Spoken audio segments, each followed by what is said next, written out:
안녕하세요. 내년에 40살 되는 가정주부입니다. 얼마 전 남편이 저에게 감춰온 비밀로 인해 마음고생했던 일이 생각나 이렇게 글로 적어봅니다. 제 남편은 전형적인 가부장적 사고방식을 가진 남자예요. 그래서 동갑내기 부부이지만 저는 존칭을 쓰고 남편은 제게 반말을 하곤 하죠. 남자는 밖에 나가서 돈 벌어오면 여자는 집에서 애 키우고 살림하는 게 당연하다고 여기는 사람이에요. 그래서 그런지 남자는 주방에 들어오면 큰일이라도 나는 줄 아는 사람입니다. 그래서 결혼 7년 차인 지금까지 단 한 번도 설거지를 해준 적이 없어요. 그나마 요새 사회 인식이 점차 남편들도 집안일을 거들어야 한다는 식으로 바뀌어서인지 쓰레기 봉지는 내다 버려주네요. 그마저도 제가 쓰레기 봉지를 꽁꽁 잘 싸매서 묶어놔야 해주고요. 뭐 아무튼 이런 사상을 가진 제 남편은 시댁의 집안 내력을 닮은 거예요. 시아버지도 대단한 가부장적인 사상을 가지신 분인데 시어머니도 그런 집안에서 자라서 결혼해서 그런지 그게 당연하다 여기고 살고 계시죠. 시댁에 가면 시아버지는 소파에 앉아서 정말 손 하나 까딱 안 하고 TV만 보세요. 명절이 됐건 뭐가 됐건 여자들은 주방에서 일하느라 손가락이 휠 지경이죠. 그나마 바쁠 때 손녀딸이라도 잘 봐주시면 좋은데 눈으로만 볼 뿐 딱히 놀아주신다거나 그런 것도 아니라 이제는 그냥 그러려니 합니다. 그래도 남편이 생활비만큼은 꼬박꼬박 갖다 주니 저도 큰 불만 없이 잘 살았어요. 굳이 하나 불만이 있다면 제 남편도 시아버지 영향을 많이 받아서 그런지 제 딸과 잘 놀아주지 못하더라고요.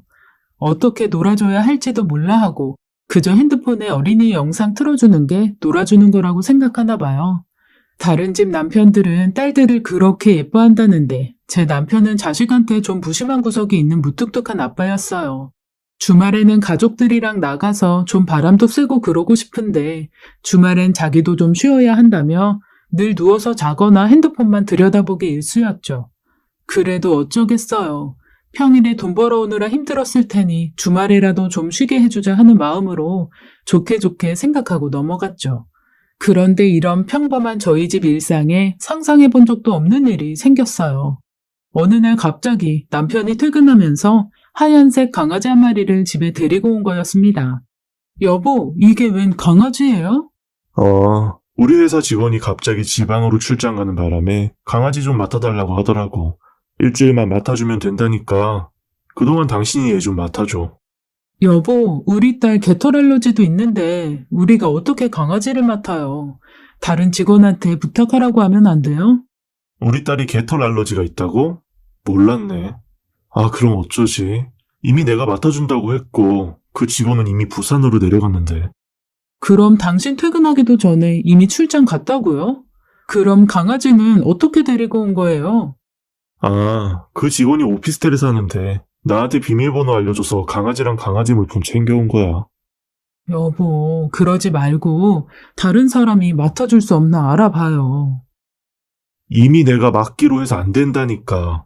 강아지 밥 주고 물 주고 똥만 치워주면 되는데 그게 뭐 어렵다고 이렇게 사람을 들들 볶아. 고작 일주일인데 당신은 내 체면도 있는데 그 정도도 못해줘? 아휴, 알았어요. 저는 마지못해 알겠다고 했고 그렇게 저와 강아지의 동거가 시작되었어요. 요즘 코로나 때문에 몇 달째 아이 등원도 못하고 있는데 강아지까지 봐야 한다고 하니 별거 아닌데도 마음의 짐이 크게 느껴졌습니다. 평소 아이가 등원이라도 하고 있는 상황이면 그나마 좀 수월할 것 같은데 아이 밥 삼시세끼 차리고 공부도 봐주고 놀이도 해주다 보면 하루 종일 쉴 틈이 없어요. 게다가 딸아이가 저하고 계속 말하고 싶어하고 엄마가 집안일 끝내놓고 쉬는 시간에는 자기랑 놀아줘야 한다고 생각하거든요. 저는 일이 늘어나서 불만스러웠지만 딸아이는 강아지의 등장에 무척 신기해하며 아주 신났죠. 자꾸 코가 간지러워서 비벼대면서도 강아지가 집에 있으니 좋은 모양이더라고요. 맨날 집에만 있다가 집에 반가운 손님이 왔으니 얼마나 좋았겠어요. 딸아이는 강아지가 하얀 게 솜사탕 같다면서 안고 만지고 얼굴에 비비기까지 했죠. 딸아이를 보고 있으면 강아지를 맡아주는 게 나쁘지만은 않다는 생각이 들었어요. 하지만 그 생각은 만 하루도 안 가서 바뀌었죠. 다음 날부터 딸아이는 재채기와 콧물을 흘려대기 시작하더니 급기야는 몸을 여기저기 긁더라고요. 결국 딸아이를 데리고 병원에 가서 알레르기 약을 처방받아 왔습니다. 약까지 먹여가면서 알지도 못하는 남의 강아지를 봐줘야 하니 남편이 원망스러웠어요. 그 강아지는 처음 온 우리 집에 어찌나 자기 영역을 표시해대던지요. 영역 표시하는 것에 배변 패드를 깔다 보니 나중엔 거실 전체에 까는 수준에 이르렀어요.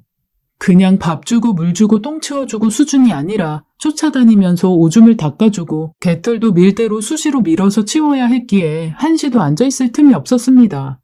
남편은 일하다 중간중간 강아지의 안부를 물으며 잘 있냐고 물었죠. 남편의 카톡을 보는데 헛웃음이 나더라고요.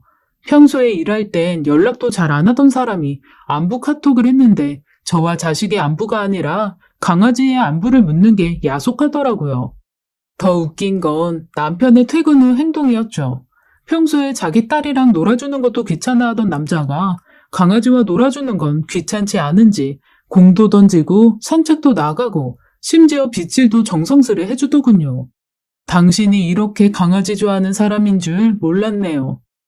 좋아하긴 누가 좋아해. 그냥 와서 귀찮게 구니까 공 던져주는 거고 털 엉겨있길래 빗질해준 건데 산책은 나 나가는 김에 그냥 같이 가는 거잖아. 무심한 듯 말하면서도 행동은 츤드레가 따로 없었어요. 강아지 안 좋아한다면서 사진과 동영상은 어찌나 많이 찍어대는지 그렇게 찍은 사진과 영상을 직장 동료에게 보내주는 것 같더라고요. 그러다 남편이 화장실에 갔는데 핸드폰이 켜져 있더라고요. 평소에 핸드폰을 잠궈놓는 사람이라 핸드폰 속 내용을 본 적이 없는데 무심코 핸드폰을 들여다보게 되었어요. 누군가와 카톡을 주고받는 중이었는지 카톡창이 켜져 있더라고요. 카톡 내용엔 강아지 사진과 동영상을 보내준 것들이 대부분이었고 둘 사이에 이런저런 대화가 오고 갔더라고요. 그런데 직장 동료라던 그 사람이 남자인 줄로만 알았었는데 여자 직원이었습니다. 그리고 그들의 대화를 읽고 나서 한 번 더 큰 충격을 받았어요. 오빠, 강아지 사진 너무 잘 찍었다. 우리 댕댕이 거기서 잘 지내고 있나 보네. 다른 사람한테 맡기면 불안한데 오빠한테 맡기니까 진짜 안심되고 좋다. 오빠, 내가 서울 가면 진하게 쏠게. 안녕하세요. 에이, 우리 사이에 이 정도 가지고서. 아무튼 지방 출장 가 있느라 네가 고생이 많다. 몸 조심하고 밥 잘 챙겨 먹으면서 일해. 그리고 오빠가 너 주려고 오피스텔에 선물 갖다 놨어. 선물? 무슨 선물? 그건 네가 직접 와서 봐. 아이, 궁금해 죽겠네. 뭐지? 나 궁금한 거 잘 못 참는데 이러다 중간에 부산에서 서울 올라가는 거 아니야? 암튼 너무 고마워. 오빠, 내가 사랑하는 거 알지? 그래, 나도.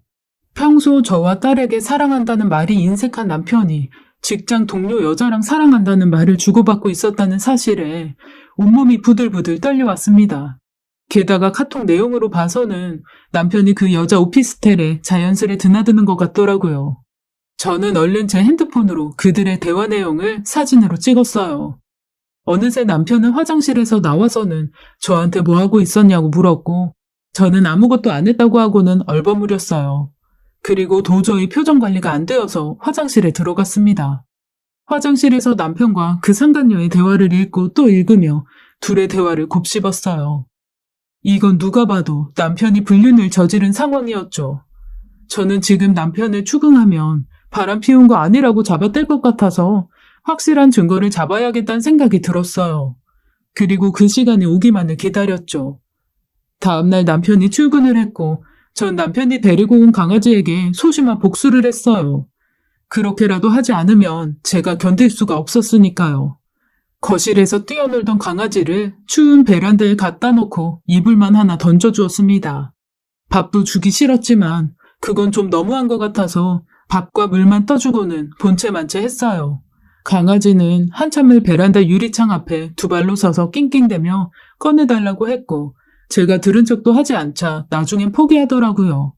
강아지를 베란다에 격리시켜 놓으니 딸아이는 언제 그랬냐는 듯이 금세 증상이 좋아졌고 콧물만 조금 흘리는 정도가 되었죠. 상간녀의 개똥을 치우게 만들고 내 딸아이 약까지 먹게 만든 남편놈을 진심 때려주고 싶었습니다. 요새 오피스 와이프 하나씩은 있다는 말은 많이 들어봤는데 설마 내 남편이 이럴 줄은 몰랐어요. 그래서 배신감이 이루 말할 수 없이 컸네요. 강아지는 남편이 올 때가 되어서야 베란다 밖으로 나올 수 있었어요. 그렇게 며칠 지내다 보니 강아지를 돌려주러 갈 날이 되었어요. 남편은 강아지를 주인에게 돌려주고 오겠다며 나갔고 저는 딸아이를 앞집에 잠시 맡기고는 남편을 뒤쫓아 나갔습니다. 앞집에 딸아이와 동갑내기 친구가 살고 있어서 이틀 전에 잠깐만 맡기겠다고 미리 부탁해 놓았었거든요. 저희 집에서 그리 멀지 않은 곳에 남편의 상간녀가 사는 오피스텔이 있었고 저는 남편이 어디로 가는지 확인한 후 뒤따라갔어요. 남편이 들어간 지 10분이 지나도 안 나오더군요. 저는 이제 눈에 뵈는 게 없었어요. 바로 초인종을 눌렀죠. 웬 젊은 여자가 나오는데 새파랗게 어린 것이 20대 초중반 정도 되어 보이더라고요. 누구세요? 안녕하세요. 그 여자는 제 얼굴을 보자 누군지 알겠다는 듯이 인사를 하더라고요. 이미 내 얼굴도 알아볼 정도면 둘 사이가 불륜인 게 확실하구나 싶었어요. 저는 다짜고짜 들어가서 제 남편을 찾았어요. 그런데 화장실에서 샤워하는 소리가 나더라고요. 저는 눈이 뒤집힐 대로 뒤집혔고 그 젊은 상간녀에게 소리를 쳤습니다. 야, 너 내 남편한테 무슨 짓이야? 새파랗게 젊은이 세상 무서운 줄 모르고 유부남을 꼬셔? 네가 이러고도 무사할 줄 알아? 저기 무슨 오해가 있으신 것 같은데요. 오해는 무슨 오해? 내 남편이 지금 니네 집에 와서 버젓이 샤워를 하는데 발뺌한다고 해결될 문제인 줄 알아? 당신 그만 씻고 나와. 당장 나오라고 이 발정나. 저는 마음을 가다듬고 들어가서 조용히 얘기하려고 했던 것과 달리 도무지 마음이 진정이 되지 않아 다짜고짜 싸붙였어요. 샤워를 하던 남편도 제 목소리를 들었는지 그제서야 화장실 문을 열고 나오는데 전 당황을 금치 못했네요. 알고 보니 남편은 샤워를 한 게 아니라 강아지를 목욕시키고 있던 거였습니다. 당신 지금 뭐라고 했어? 발정난 뭐? 당신 여기까지 따라와서 뭐 하는 거야? 설마 내가 바람이라도 피고 있다고 생각하는 거야? 뭐야? 이게 바람이 아니면 뭔데? 당신이랑 이 여자 뭔데? 왜 둘이 사랑한다 어쩐다 헛소리를 짓거리냐고. 당신 내 카톡 대화 봤어? 아무리 부부라도 그런 건 서로 안 보는 게 예의 아니야? 예의 좋아하시네. 바람 피고 다니는 놈한테 무슨 예의? 너 같은 놈한테 존댓말도 사치야. 동갑내기 남편 놈한테 꼴의 남편이라고 집안에서 존댓말 써가면서 대우해줬더니 나가서 한다는 짓이 고작 이런 거니? 당신 지금 너무 흥분한 것 같으니까 진정 좀 해. 내가 다 설명할 테니까. 제가 미친 여자처럼 날뛰고 발악을 하니 그 상간녀도 놀랐는지 오빠 미안해. 나 때문에. 라며 흑흑거리며 울더군요. 불쌍한 척을 하는 건지 뭔지 젊음을 무기로 내 남편을 꼬셨을 저 상간녀를 보니 화가 더 치솟았습니다. 그러자 남편은 세상 다정한 모습으로 네가 왜 미안해. 우리가 뭐 잘못한 것도 없는데. 라며 그 어린 여자 어깨를 감싸고는 토닥여주는데 저는 한 번 더 피가 거꾸로 솟는 기분이었네요. 마누라 앞에서 상간녀를 감싸는 꼴이라니. 남편의 뻔뻔한 모습에 기가 차는데 남편은 강아지를 상간녀에게 건네주며 감기 걸리지 않게 털 잘 말려주고 있으라고 하고는 저를 식탁에 앉히더라고요. 그리고는 자신이 그동안 숨겨왔던 비밀 이야기가 있다며 제게 말하는데 그 이야기를 듣고 저는 맥이 풀릴 수밖에 없었네요. 당신한테 정식으로 인사시키려고 했는데 사실 윤지 내 동생이야. 동생이라니? 당신 외동아들인데 무슨 동생? 사실 당신한테 결혼 전부터 말했어야 했는데 이게 우리 집안의 흠이기도 하고 그래서 말 못했어. 우리 아버지 알잖아. 엄청 체면 중시하시고 가부장적이신 거. 그런데 며느리한테 혼의 자식 있단 얘기하면 아버지 체면도 있는데 며느리 보기 부끄럽다고 알리지 말라고 하셔서 이렇게 됐어. 그리고 원래 윤지 외국에서 살았어서 그동안 연락하고 지낼 일도 없었고 그러다 윤지가 우리 회사에 입사한 거 알게 됐고 그 후로 연락하면서 지낸 거야. 그리고 그동안 못해준 것도 있고 미안한 것도 있어서 지금도 잘해주려고 한 거고. 이복 동생이면 동생이지. 뭐가 그렇게 미안한데. 윤지가 5살 때 아버지가 집으로 데리고 들어와서 같이 살았었는데 그때 엄마가 윤지한테 엄청 엄하게 대하셨어. 그 흔한 계모들 이야기 생각하면 얼추 맞을 거야. 나도 그땐 아빠에 대한 존경심이 무너지면서 괜히 윤지한테 화풀이하고 못되게 굴고 그랬거든. 그렇게 윤지가 5살 때부터 10살까지 같이 살다가 엄마가 도저히 안 되겠다고 유학 보내버리자고 해서 그 어린 나이에 유학 가서 타지에서 대학까지 졸업하고 취업한다고 한국에 들어온 거야. 그래서 지금이라도 오빠 노릇한다고 강아지도 맡아준 거고, 그래도 내 혈육이니까. 남편의 구구절절한 이야기를 듣다 보니 제가 좀 너무했나 싶기도 하고 생전 처음 남편 앞에서 보인 악달군이 쓰던 모습이 생각나 민망해지더라고요.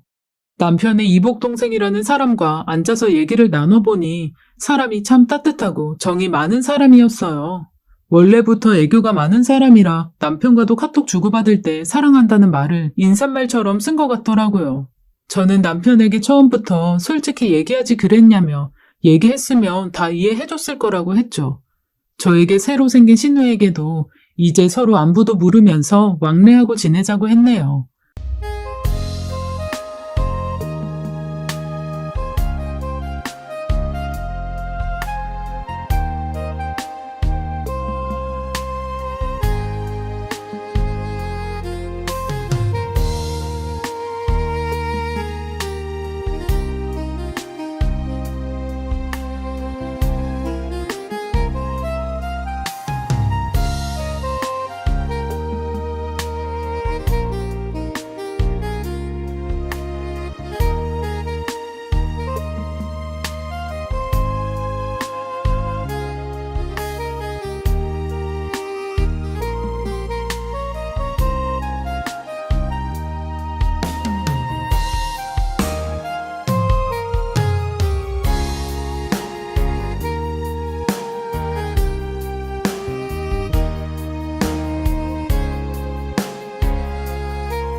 그렇게 오해를 풀고 서로 이런저런 이야기를 나누다가 갑자기 남편이 말한 선물이 생각나더라고요.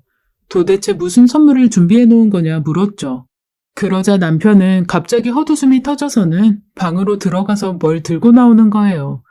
그건 다름 아닌 오르골이었어요. 태엽을 감으면 멜로디가 나오면서 회전 목마가 돌아가는 오르골이었죠. 그런데 새 제품이 아니라 누가 쓰던 건지 오래된 낡은 물건이더라고요. 저는 남편에게 핀잔을 주며 동생한테 사줄 거면 좀 좋은 걸 사주지. 이게 뭐야? 중고 제품이야? 라고 했어요. 남편은 잠깐 동안 회전 목마를 만지작거리다가 말했어요. 우리 어릴 때 엄마 화장대에 이런 오르골이 있었는데 윤지는 그게 신기했는지 매번 만지다가 엄마한테 엄청 혼나고 매도 맞고 그랬어. 그게 아버지가 엄마한테 결혼 전에 선물로 준 거였는데 윤지가 자꾸 만지는 게 그렇게 싫었나 봐. 그래서 동생 혼나는 거 보기도 싫고 안쓰러워서 내가 용돈 모아서 산 거야. 선물 줄 생각에 신나서 집에 왔는데 그땐 이미 동생은 유학하고 없더라고. 근데 이걸 이제서야 주네. 어린 신우이는 오빠 말에 말없이 옆에서 눈물을 뚝뚝 흘리다가 저와 눈이 마주치자 이내 웃어 보였어요. 남편에게 이런 애틋한 가정사가 있을 줄은 꿈에도 몰랐는데 이제라도 알게 돼서 참 다행이라는 생각이 듭니다. 이번 일을 겪고 나서 남편에겐 앞으로 숨기는 거 없이 서로 다 말하자고 약속을 하고 저희 부부 사이는 더 돈독해졌어요. 그리고 전 남편을 의심하고 막말을 퍼부은 것에 대해 사과했죠. 게다가 다시 존칭을 쓰기 시작했네요. 남편도 제 행동들 다 이해한다면서 자기도 입장 바꿔서 생각해봤는데 제가 다른 남자와 서로 사랑한다는 카톡 주고받았으면 똑같이 행동했을 거라고 하네요. 이렇게 남편의 외도인 줄 알았던 해프닝이 새로운 가족 맞이로 끝이 났습니다. 그리고 저의 소심한 복수랍시고 추운 베란다에 내보냈던 강아지에게 미안한 마음에 따뜻한 겨울옷을 선물했어요. 산타 옷인데 하얀 털이랑 잘 어울리더라고요. 시누이도 마음에 드는지 카톡 사진에 산타 옷 입은 강아지 사진을 올려놨더라고요. 솔직히 시아버지가 외도한 건 잘못이지만 아무것도 모르고 태어난 자식들은 무슨 죄가 있겠어요. 서로 사랑하며 살기에도 짧은 세상입니다. 여러분들도 사랑하는 사람과 더 많은 시간과 많은 이야기 공유하며 행복하게 사시기를 진심으로 바랄게요. 지금까지 사연 읽어주는 남녀였습니다. 끝까지 함께 해주신 여러분 감사드리며 저는 다음 사연으로 돌아올게요. 여러분의 소중한 댓글 참여 부탁드려요. 구독, 좋아요는 저희에게 큰 힘이 된답니다. 사연이 재미있으셨다면 꼭 부탁드려요. 언제나 여러분의 하루가 평안하시길 기도하겠습니다. 안녕하세요.